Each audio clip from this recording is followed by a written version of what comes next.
Ian Woosnam, Lorena Ochoa, and Davis Love III are among this year's inductees to the World Golf Hall of Fame.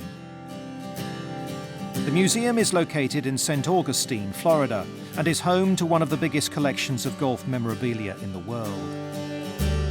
The class of 2017 will each get their own locker, alongside other leading figures from the history of the game, and the Champions Locker Room is one of many attractions here. The World Golf Hall of Fame has been here in St. Augustine since 1998. This is a place where legends are celebrated. Here at the World Golf Hall of Fame and Museum, we honor the legacies of our 150 members. We do that in a variety of ways. Each one of them has a locker here within the museum. They've had an opportunity to populate that locker with various artifacts and items through their career. We have Shell Hall, which is where we display the 150 bronzes of each member. We have a major moments exhibit where you can learn all about the major championship trophies. There's even an interactive scoreboard reminiscent of Augusta's where you can actually put your name up above Jack Nicklaus and Gary Player, which is always a fun photo opportunity. We have a Swelkin Bridge replica. Guests can walk up and down the Swelkin Bridge and feel like they're at the old course. We have an 1880 style putting green, and you can actually putt with an old wooden hickory putter, a gutta percha golf ball. Again, all about experiences and showing our guests really what golf is all about. It's a very old game. There's a lot of rich history. So collectively, we're very excited. We're very proud of what we've assembled here. Again, we've been around since 1998. We're only getting better, we're getting stronger, and we're earning more respect from the golf world. The Hall of Fame and its many exhibitions are just one part of the World Golf Village in Jacksonville. The site offers plenty of other attractions to keep any visiting golfer entertained. World Golf Village is a large property. The Hall of Fame is the centerpiece of this property. But really what I love about it is, again, going back to it's a golfer's destination. You could come visit here and never leave the property. We have a replica of the 17th Island Green at TPC Sawgrass guests can have a chance to hit.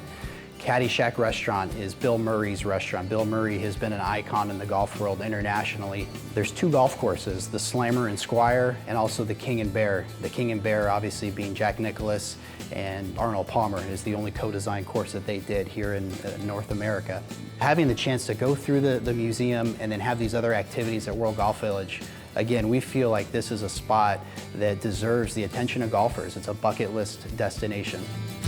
We were lucky enough to be shown around by resident golf historian Dr. Tony Parker, who picked out a small selection of his favourite exhibits. Here we are in the section on the history of the game of golf. And one of the things that a lot of people query about is the development of the golf ball. Well, how did it start? What kind of golf balls were there? Well, here we talk about exactly that. The feathery, the gutta percha, and then by 1898, the Haskell Ball. Now, I happen to have a feathery ball right here. In 1618 is when the feathery really came into fore. It's 3 pieces of leather soaked in brine water, stuffed with a top hat full of goose feathers. Of course, as the leather dries, it contracts. As goose feathers dry, they expand. It makes a hard little ball. Very slow in making, like a baseball. But if you're a really good golfer hitting with hickory woods, you can hit this about 170 yards. When it was replaced with this, it's called a gutta percha or gutty. It's a resin, almost like a rubber ball, not quite. A lot cheaper to make, I'll tell you that.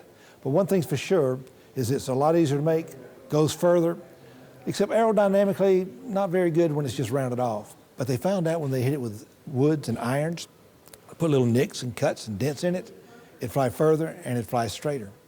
So from 1848 till 1898, the gutta percha or the gutty was used. But in 1898, this ball makes its appearance. It's called the Haskell Ball.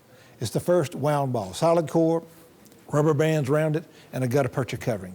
But it's interesting because in 1870s when you start seeing lines on the balls, 1890s you start seeing dimples. Now, let me change track a little bit because I want to talk a little bit about women's golf. Now, I always ask our guests as they come through, how would you like to play golf wearing this attire? Bearing in mind that these women were wearing corsets with the whalebone stays, not very mobile, not very easy to use. And then I have to talk about, to me, the greatest female athlete who ever lived, Babe Zaharias. Babe Zaharias was an Olympic gold medalist. She was professional baseball, basketball, tennis, before she turned to golf. Now, before 1945, Byron Nelson said he could think of only maybe 8 professional men golfers who could outdrive Babe Saharias in distance. And somebody asked Babe one time, said, "Babe, how do you hit the ball so far?" She said, "You loosen your girdle and you let her fly." Women's golf has been from the very beginning and is still going strong today. One of our newest exhibits is called Honoring the Legacy, a tribute to African Americans in golf. Now, what surprises most people is arguably the very first American-born golf professional was African American. His name was John Shippin. Now, John played in the 1896 U.S. Open Championship. He led after the first day. He ended up coming in 5th. But what's significant about that particular year, 1896, is before the Supreme Court of the United States was a court case called Plessy versus Ferguson, in which the decision was separate but equal. That's when segregation was established in the United States. John would go on and play in 4 more U.S. Open championships. He broke the law, but arguably the first American-born golf professional. Now, until 1961, the PGA of America had a Caucasian-only rule. So if you were any other ethnicity other than Caucasian, you could not be a member of the PGA of America. Well, in 1959, Charlie Sifford qualified to play on the PGA of America tours. Well, they couldn't give him membership yet. So what they did is they gave him an approved player's card, which we have on display just over my shoulder here.